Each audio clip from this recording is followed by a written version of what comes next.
আসসালামু আলাইকুম। প্রিয় বন্ধুরা, আশা করি আল্লাহর রহমতে সকলেই অনেক ভালো আছেন। আজকে আমি আপনাদের জন্য পবিত্র কুরআনের এমন একটি মহামূল্যবান সূরা নিয়ে হাজির হয়েছি।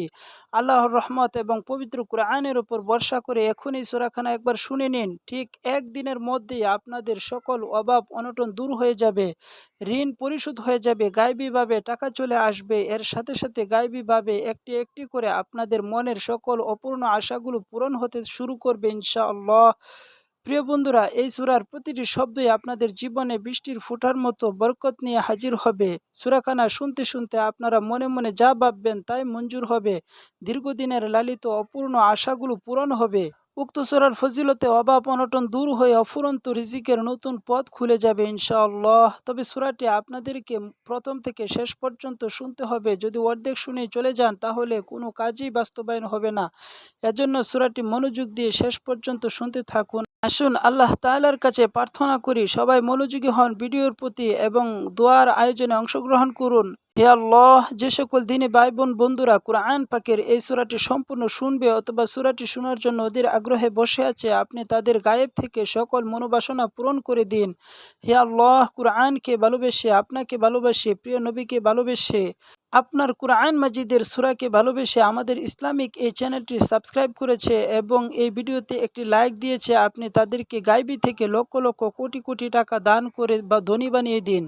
হাঁটতে চলতে উঠতে বসতে যে কোনো সময় আপনি তাদেরকে ফেরেশতার মাধ্যমে লক্ষ লক্ষ কোটি কোটি টাকা দান করে ধনী বানিয়ে দিন। হে আল্লাহ, পৃথিবীর সকল দিনই ভাই বোন বন্ধুদের সকল বিপদ আপদ বালা মুসিবত থেকে হেফাজতে রাখুন, আমিন।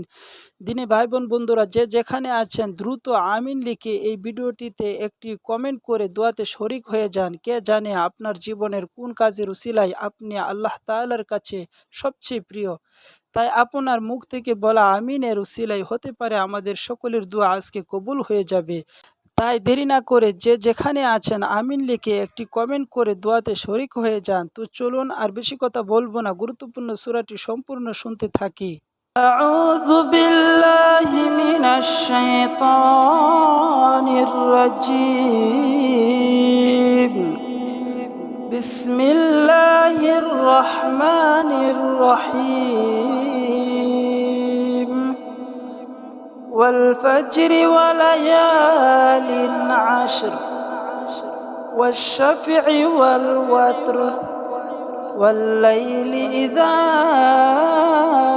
ইয়াসর হাল ফি যালিকা কাসামুল লিযী হিজর ألم تر كيف فعل ربك بعاد إرم ذات العماد التي لم يخلق مثلها في البلاد وثمود الذين جابوا الصخر بالواد وفرعون ذي الأوتاد الذين طغوا في البلاد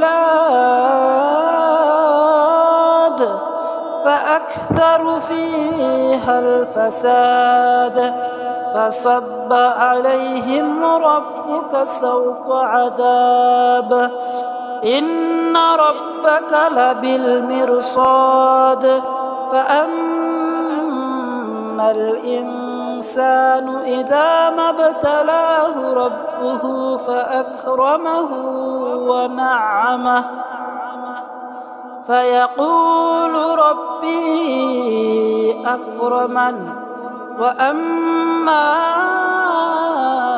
إذا ما ابتلاه فقدر عليه رزقه فيقول ربي أهانن كلا بل لا تكرمون اليتيم ولا تحاضون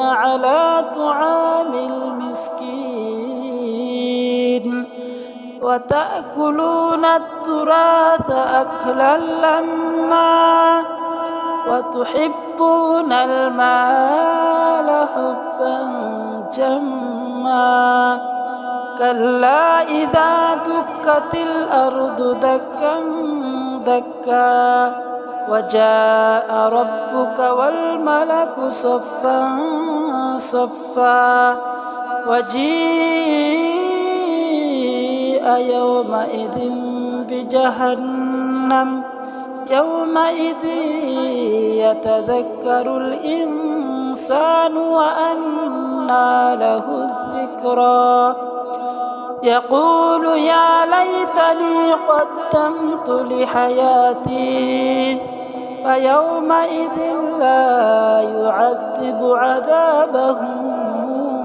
أحد ولا يوثق وثاقه أحد يا أيتها النفس المطمئنة ارجعي إلى ربك راضية مرضية فادخلي في عبادي وادخلي جنتي.